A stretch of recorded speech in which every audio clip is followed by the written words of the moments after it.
Tsy atsika fa ny fahasoavan'Andriamanitra miaraka amintsika.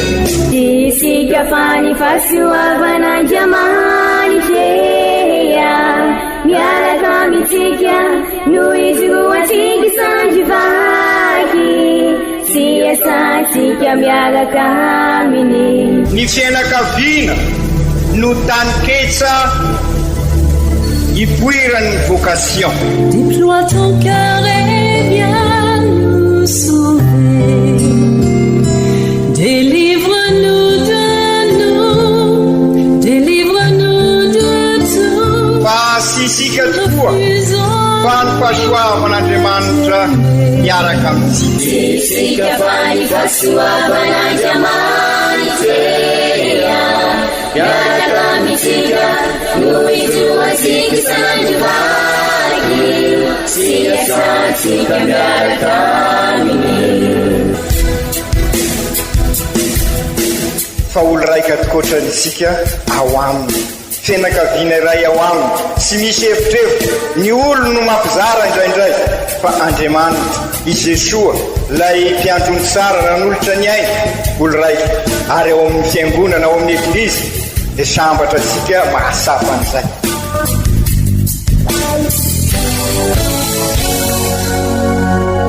Olo araiky atsika atambatry ny fanahy masina ka miray. Olo araiky ao amin'ny Kristy. Fandaram-pampianarana iaranao amin'ny son excellence Monseigneur Benjamin Marc Caramarson eto amin'ny radio Fania.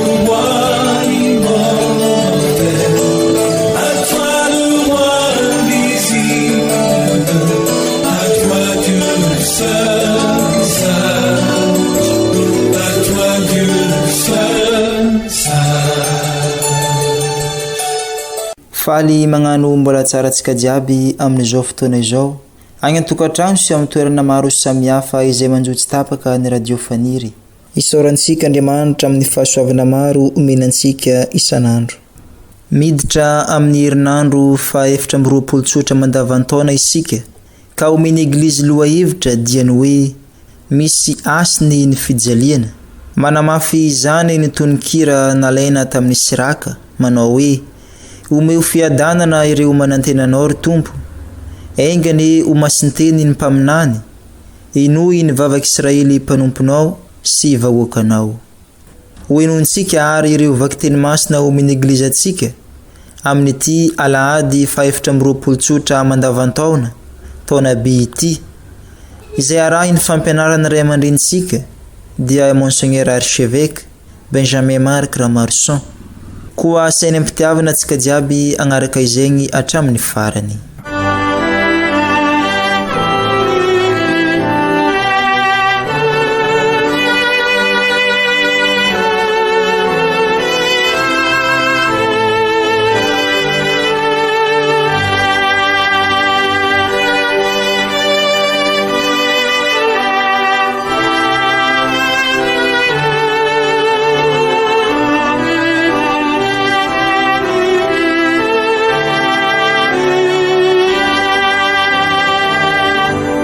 Fankalazana ny tenin'Andriamanitra, vakiteny masina voalohany, boky izay ampaminany. Nosokafan'ny Tompo Andriamanitra ny sofiko, ary tsy mba nanohitra aho na niemotra akory. Natolotra tamin'ny mpikapoka ahy ny lamosiko, ary tamin'ireo nanongotra ny volombavako, ny takolako, ary ny tavako tsy nafeniko tamin'ny latsa sy ny rora. Fa ny Tompo Andriamanitra namonjy ahy, ka ny latsa tsy nahaketraka ahy, ka ny tavako nataoko manahaka ny avovato, ary fantatro fa tsy homenatra aho. Akaiky ilay manamarina ahy, iza no handahatra manohitra ahy, oka hifanatrika isika. Iza no manohitra ahy, oka iza hakaty amiko. Ny Tompo Andriamanitra namonjy ahy, ka iza no hanameloka ahy. Izany ary ny tenin'ny Tompo, isaorana ny Andriamanitra.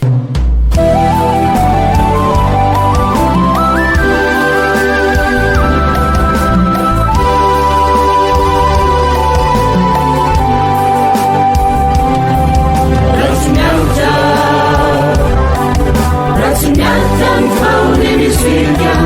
dia tsy hiditra ny fanjakan'Andriamanitra.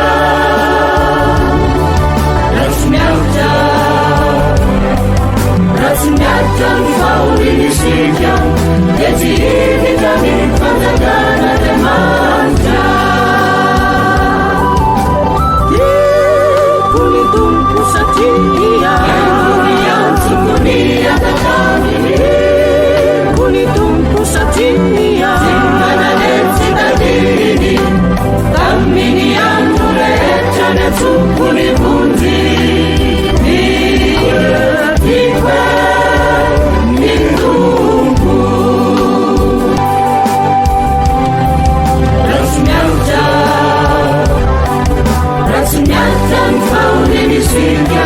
Dia tsy hiditra ny fanjakan'Andriamanitra.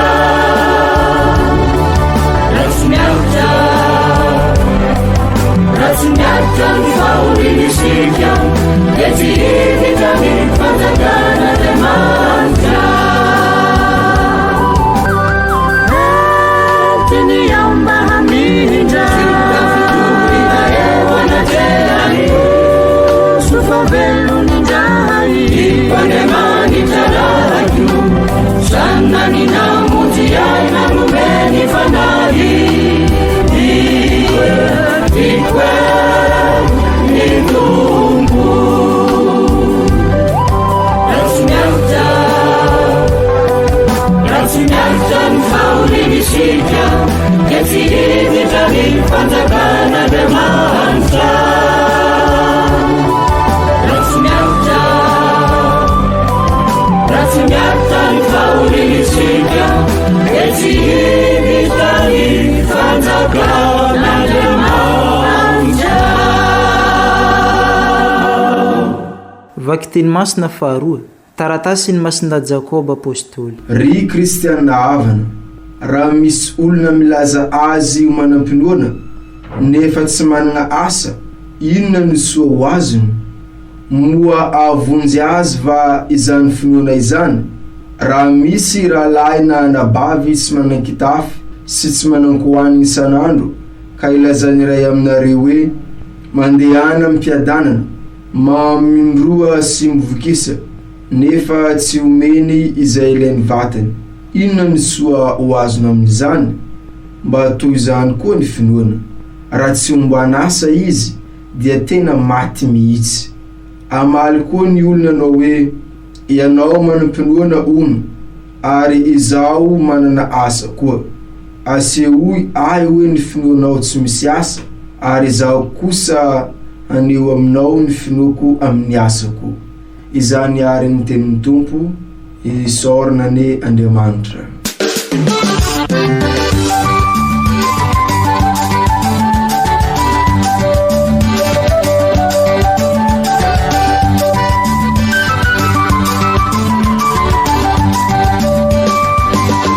Alleluia, lay teny alleluia, Kristi teny velono sady teny mamelono, lay teny fiainana alleluia.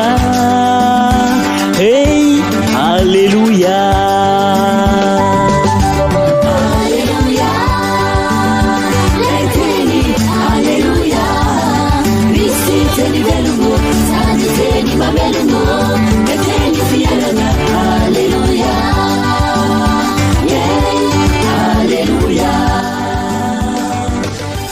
Ompatsika mianakavy aniny Tompo, o tanteraka tokoa ny iza evanjely masina araka ny soratany masinday marika voninahitra neo anao ry Tompo.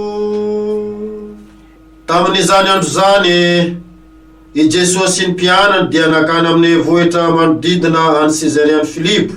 Ary tena andalina dia nanontany any mpianany izy nanao hoe ataony olona ho iza mo aho? Ary rio namaly azy nanao hoe i Joany Batista hoy ny sasany, Elia hoy ny sasany, ary anankiray amin'ny mpaminany hoy kosa ny sasany. Ary hoy izy tamin'izy ireo, fa ianareo kosa manao ay ho iza? Dia namaly Piera nanao taminy hoe ianao no Kristy, ary norarany mafy izy ireo mba tsy lazalaza azy na aminiza na aminiza. Tam'izay nambarany tamin'izy ireo fa ny zanak'olona dia tsy maintsy hijaly mafy sy atosiky ny olona mba milohandohan'ny mpisoana sy ny mpanora-dalàna, ary vonona fa hitsangana indray raha afaka diloana, sady nataony mazava tsara ny filazana izany. Dia nentiny pierany tanila izy ka notenenany mafy, fa niodina nijery ny mpianana izy ary niteny mafy any Piera hoe miala amiko ry Satana, satria tsy mihevitra araka ny Andriamanitra ianao fa araka ny olombelona. Dia natsoiny vahoaka mba amin'ny mpianany ka nilazany hoe raha misy te anarakay, aoka izy andany tenany sy hitondra ny azo fijaliana ka anarakay. Fa izay te hamonjy ny ainy no avery azy, ary izay afoiny azy no ny fitiavany ahy sy ny evanjely no amonjy azy. Alleluia, lay teny alleluia, Kristy teny velogno sady teny mamelogno, lay teny fiainagna alleluia, hey alleluia.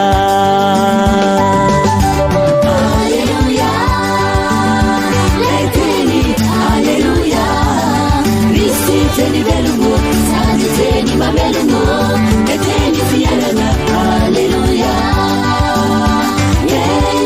alleluia. Izany ary ny teniny Tompo, derany ho anao re Kristy.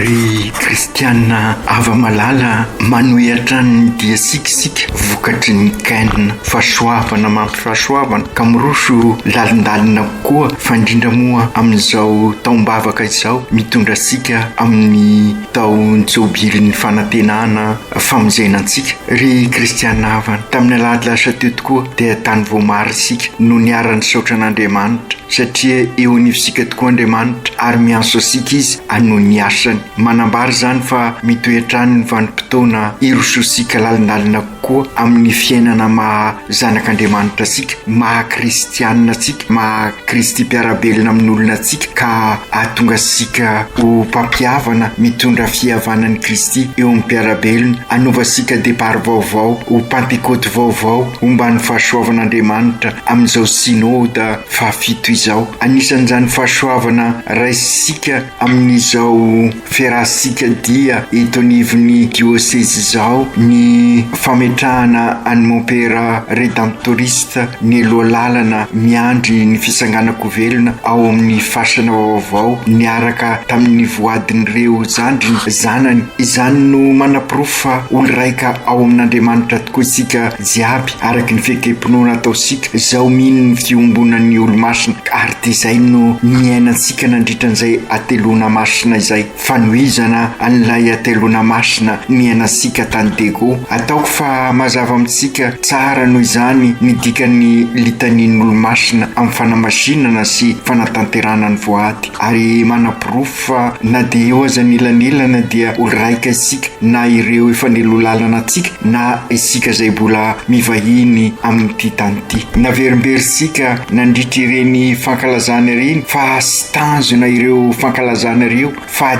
dingana kosa manosika sika amin'ny départ vaovao, ary manosika sika mba sy ho mpanjifa isontsika amin'ny ataosika rehetrarehetra fa mba tompony, ary dia mba ho lasapaka tokoa ao anatisika ao ny finoana, ka sy finoana enti-pazarana isony fa tena finoana velona ny finoansika. Ery lehibe ho ansika ary izy ireny fankalazana ataosika ireny, sy hoe mipoerapoera sika sanatria fa fanehoam-pinoana ka fandaliana-pinoana no andresasika izany. Ka izany indrindra ry kristianina havana mitoetrany tokoa koa ny ady sy ny dia ady amin'ny rasy dia amin'ny tsara ary irososika amin'ny lalindalina koa ka araky naverimberitsika matetika aoka sy diso dia atrehana isika ny rasy no edivana ho itsika fa ny olona kosa sanatria sy azosika atao ny manilikilika sy ny miady azy. Ry kristianina havana mitoto ary ao anatin'izany ny fanorenana ny ovy missionnaire vita batemy tabernakla velona manorina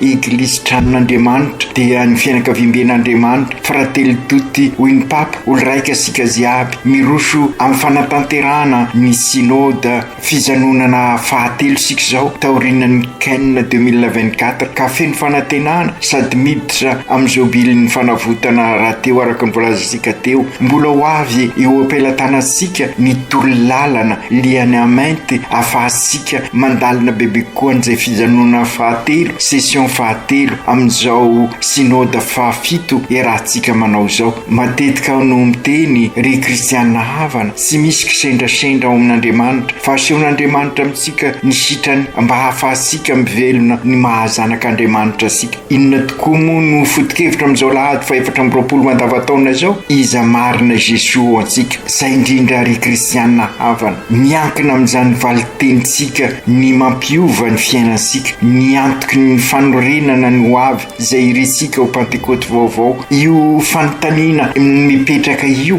dia mipetraka amintsika sirairay avy fa indrindra taorinan'ireny fankalazana maro sosona teto amin'ny dioseza ka irososika amin'izao taon pastoraly vaovao zao. Ry kristianina havana io no mahatonga asika milaza fa raha te hanorina ny hoavy tokoa dia sy maintsy anio no anorenana an'izay hoavy zay, anio no anorenasika ny hoavy fa sy rampiso isika. Fantaro fa zay mifanozo amin'ny Jesosy mifampitrotra amin'ny Jesosy dia niova tanteraka ny fiainany. Zereo Pierre mpanarato nanjary vato nanorenan'i Jesosy ny eglizy, zereo ny tantara-piainan'ny Masinday Paul, Masinday François d'Assise, ny tantara-piainan'ny Victoire Rasomanarivo, Lucien Boudvachot. Ary ianao ary izao isika siraikiraiky mba ahoana mba mifanozo amin'ny Jesosy ve isika? Mino aho fa samy mifanozo tamin'i Jesosy isika fa indrindra tamin'ireny Cannes ireny ka tonga izao ny fotoana hiansonansika iroso amin'ny lalindalina koa amin'ny fiatrehana izao synode fijanonana fahatelo izao zay tena mikasika ny tontolo fiainansika andavanandro ary izay indrindra no mba nataony ireo vonamasinina teto izao ka nifanozo tamin'i Jesosy izy ireo ka iroso lalindalina koa amin'ny fahafoizatena sy ny fanompoana. Fantaro koa anefa ry kristianina havana fa sy tany malemy anorenana mpangady ny finoana ho isika fa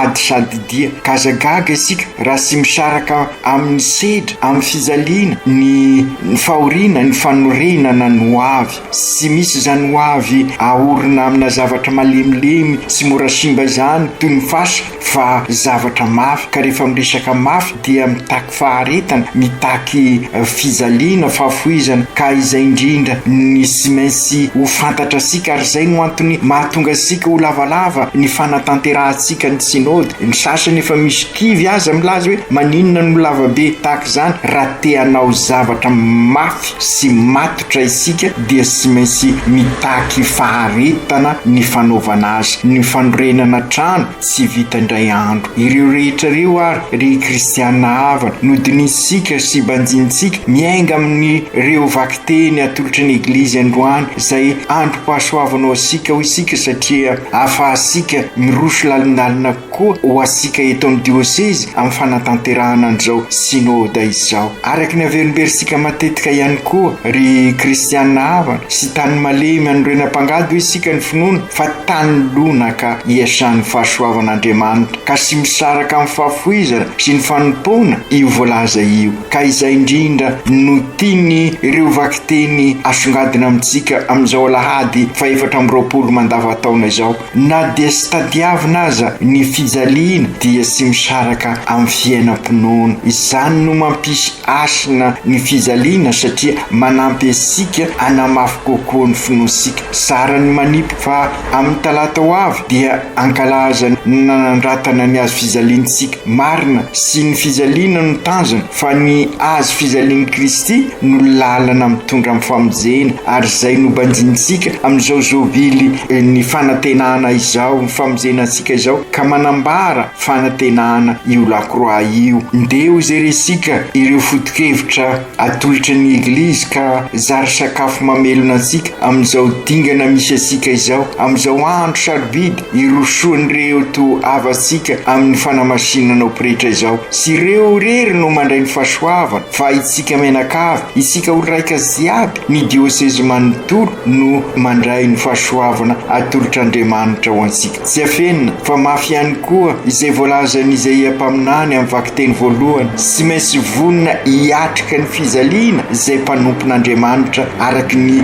enosika tamin'ny vakiteny voalohany teo. Sy atao mahaketraka nefa izany ireny fahoriana sy fizaliana ireny, satria ady sady dia ny fanarahandian'i Kristy. Ady amin'ny raso isika mila andrendrika sainapotika fa firosoana kosa amin'ny tena fiainana. Izany no iritsika raha manao ny sinôda isika. Marina tsy maintsy misy fahafoiza ary fizaliana fa ambaran'ireo izay no amasinina fa ao anatin'izany no anorenany no avy. Ka izay no antony antsoina azy hoe génération mpanorona, génération ny sinôda, ka mivonina izy ireo araky ny voalazan'i Isaia mpaminany. Na de mety ho mafy dia matoky fa sy rery izy ireo amin'izany firosony lalindalina kokoa izany. Mitaky finoana zany rehetra zany ry kristianina havana. Io indrindra no afatry masinday Jakoba amin'ny vakiteny faharoa, pokaty ny finoana serahinasa. Io no lazaisika fa haizana mampitrotra ny finoana sy ny fiainana andavanandro. Aoka ho isika ny finoansika sy finoana enti-pahazarana ary salotra ty ambony any, fa aoka ho finoana lasapaka ka lasa finoana velona. Raha atao amin'ny teny hafa izany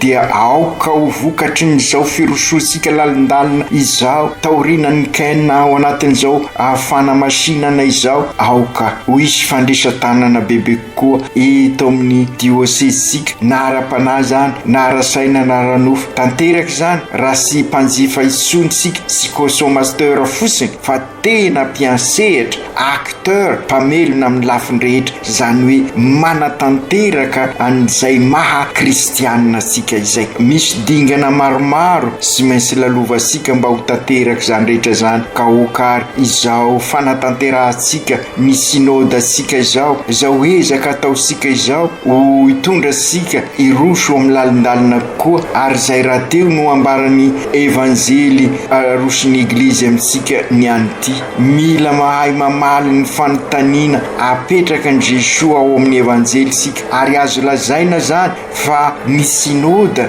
na ny fijanonana voalohany na ny fijanonana faharoa na izao fijanonana fahatelo na ny fijanonana manohy an'izao dia entina amaly an'io fanontaniana io mba ho lasapaka tokoa ny finoansika, ka ahafantatra hoe ahoana ny fifandraisantsika amin'ny Jesosy. Ataon'olona iza tokoa moa i Jesosy, fa indrindra amintsika amin'izao andro iainantsika izao, andro ny fanatotoloana sy ny andro ny fandrosoana teknôlôjika maro isan-karazany, ary indrisy andro ny krizy ihany koa. Ka iza marina ary Jesosy ao asika, andeha ho alalintsika ary zany valiteny zany, na dia sy afaka anitatra azy be loatra azy isika araky ny valiteny nataon'ny sokazon'olona maro isan-karazany izay mifanena amin'ny Jesosy. Mazava ho azy araky ny voalaza teo, mitodika amintsika avy nandray fahasoavana amin'ny Kaina io fanontaniana io, resika ireo témoignage ny fankalazana isan-karazany, ka oka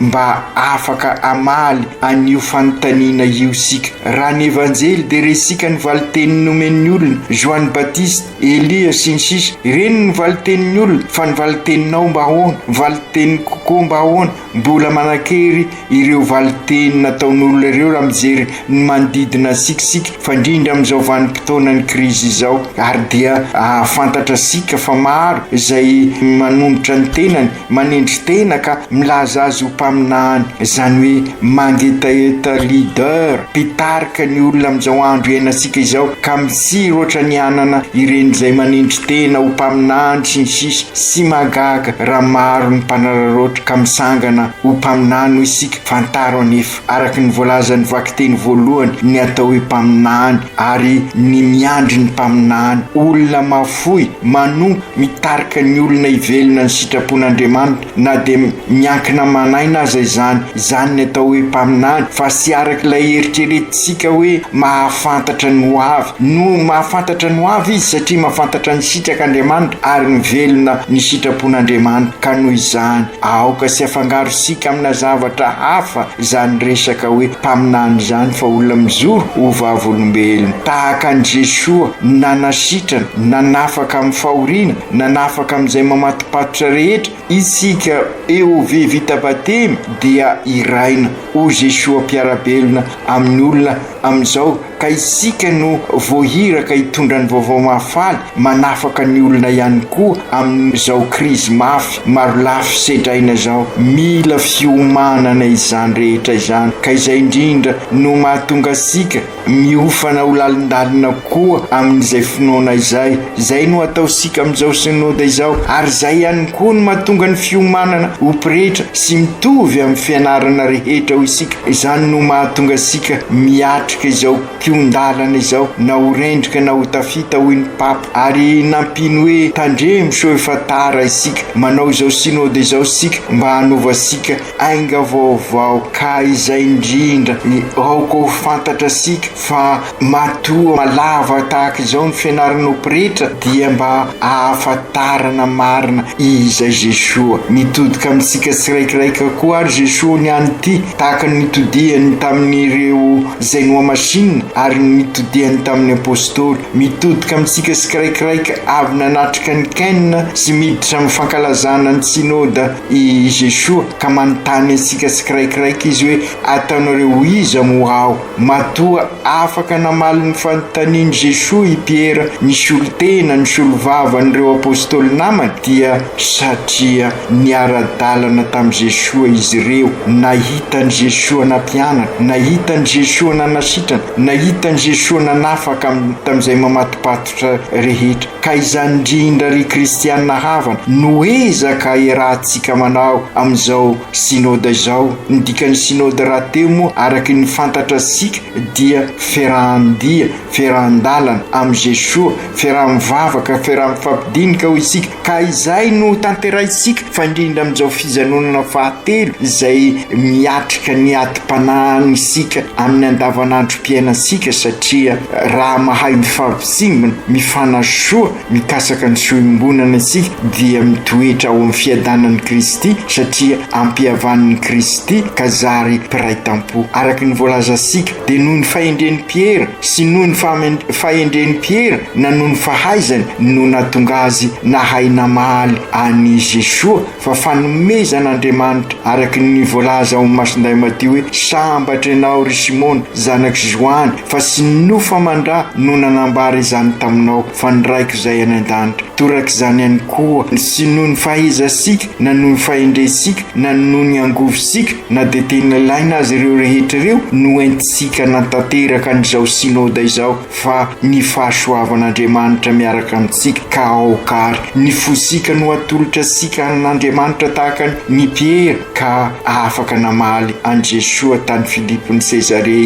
izy fataro ihany koa araky ny evanjely teo fa mora mivadika isika satria mpanota milololanitra ka mety olena mandeha tany ka mety nisolafaka izereo i Piera voavy nanambara ny fihekempinoana rehefa nilazain'ny Kristy lazain'i Jesoa fa sy mesy atrika fizaliana izy dia inona ny tao asain'ny Piera niova tampoka ny sainy ka sy nankatoa ary voatery ny teny mafy azy i Jesoa izany rehetra izany no manosika asika hivahatra amin'ny vavaka ankaherin'ny finoantsika izay marefo malemy mila alalinina koa ny finoana ary indrindra araky ny voalazan'ny masinday Jakoba amin'ny vakiteny faharoa sy mainsy finoana araina asa sy maintsy mandray atanana isika, sy maintsy mikatroka isika sy ho mpanjifa isony isika fa ho mpiansehitra, ho acteur, ho mpikatroka eo anivon'ny fiarahamonina, ary dia amin'izay tanteraka io foto-kevitra manentana asika amin'ny synode io dia ny inona fa mifampisimina mifandrosoa mikasaka ny soiombonana. Ry Jesosy Kristy zoky io, inao tokoa ny mpamonjy manala anay amin'izay mamatipatotra anay, ary fandrindra amin'izao krizy mafy manjoanay izao, mankasitraka anao izahay. Toano ary ny ezaka rehetra ataonay, fandrindra ity synode tianay ho tanteraina ty ny fijanonana fahatelo 3e session, ka tonga anay tokoa ho EOV missionnaire vita batemy tabernacle velona, ka zary ho Kristy mpiarabelona amin'olona izahay, omba ho nisodranonao izahay, fa indrindra izay voavy ny velona ny fankalazana ny Cannes 2024, ankininay aminao ihany koa ireo voavy na masina nambaranao, fa tsy maintsy izaly ianao ry Jesosy, izay koa ny anjara-piainanay, ka mpio ary zahay sy avozo sy ataotra zay sidra rehetra mety mitranga, indreto izahay ty manolo tena aminao miaraka amin'reto havanay no masina Maria reniny Jesosy sy reninay io, mitodika aminao izahay sy nandao ny apôstôly ianao, ary teo anivon'ny eglizy mandrakariva, kaza manadiny koa ary mivavaka ho anay fandrindra amin'izao fanatanteranay ny synode izao. Masinday Josefa ray mpiaro ny eglizy eran-tany, mivavah mandrakariva mba hay hiaro ny finoana izoro amin'ny marina tahaka anao izahay. Aoko tanteraka zany amin'ny anaran'ny Ray sy ny Zanaka sy ny Fanahy Masina. Amen.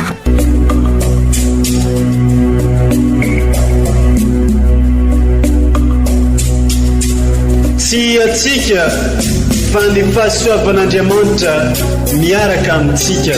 Isika fa ny fahasoavan'Andriamanitra miaraka amintsika, noho izy roa tsika sandrivaky, sy asantsika miaraka aminy. Ny fianakaviana no taniketsa ipoiran'ny vocation. Déploie ton cœur et viens nous sauver. Délivre-nous de nous, délivre-nous de tout. Fa sisika tokoa fa ny fahasoavan'Andriamanitra miaraka amintsika. Sisika fa ny fahasoavan'Andriamanitra miaraka amintsika, noho izy roa tsika sandrivaky, sy asantsika miaraka aminy.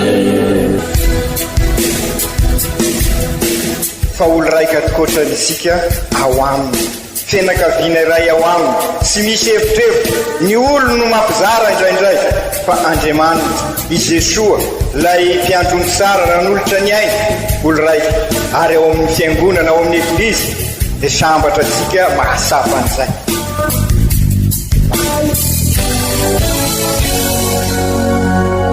Olo araiky atsika atambatry ny fanahy masina kamiray, olo araiky ao amin'ny Kristy. Fandaram-pampianarana iarahanao amin'ny son excellence Monseigneur Benjamin Marc Ramarson eto amin'ny Radio Fania.